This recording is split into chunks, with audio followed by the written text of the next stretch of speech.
மானதுரை நகரத்திலே ஒரு சிங்கள பெரியாருடைய சிலை அமைந்திருக்கிறது. நான் வரும்போது போகும் பொழுதெல்லாம் அந்த வசனத்தை வாசிப்பதுண்டு. இன்று அந்த வசனத்தை அப்படியே ஃபோட்டோ வாகனத்தை நிறுத்தி எனது மகனை அனுப்பி அந்த வசனத்தை அப்படியே ஃபோட்டோ எடுத்து வருமாறு வேண்டிக் கொண்டேன். அந்த வசனத்தை உங்களுக்கு நான் வாசித்து காட்டுவது பொருத்தம் நினைக்கிறேன்.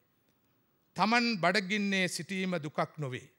අනුන් බඩගින්නේ සිටිනවා දැකීමයි දුක.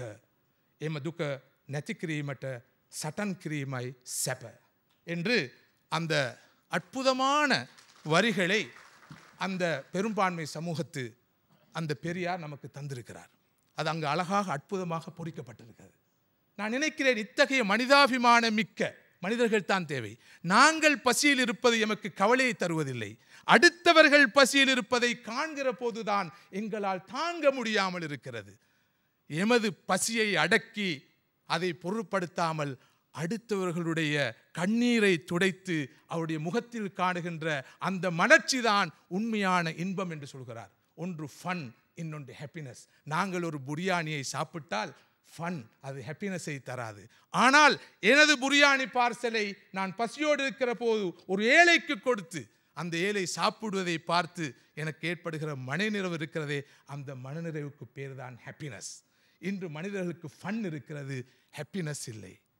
ஃபன் எல்லாம் ஃபன்னாகத்தான் மாறியிருக்கிறது. ஹாப்பினஸை உலகம் இழந்திருக்கிறது.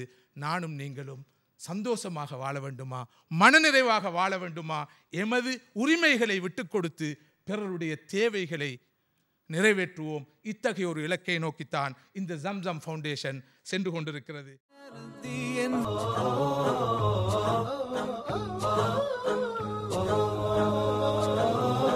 مولاي صل وسلم دائما أبدا على حبيبك خير الخلق كلهم.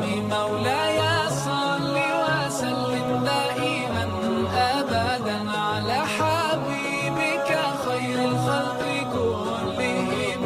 يا ربي صل عليه، يا ربي صل عليه، يا ربي صل عليه صلوات الله عليه. الله الله يا رسول الله، يا رسول الله، الله الله. All the poetry ever written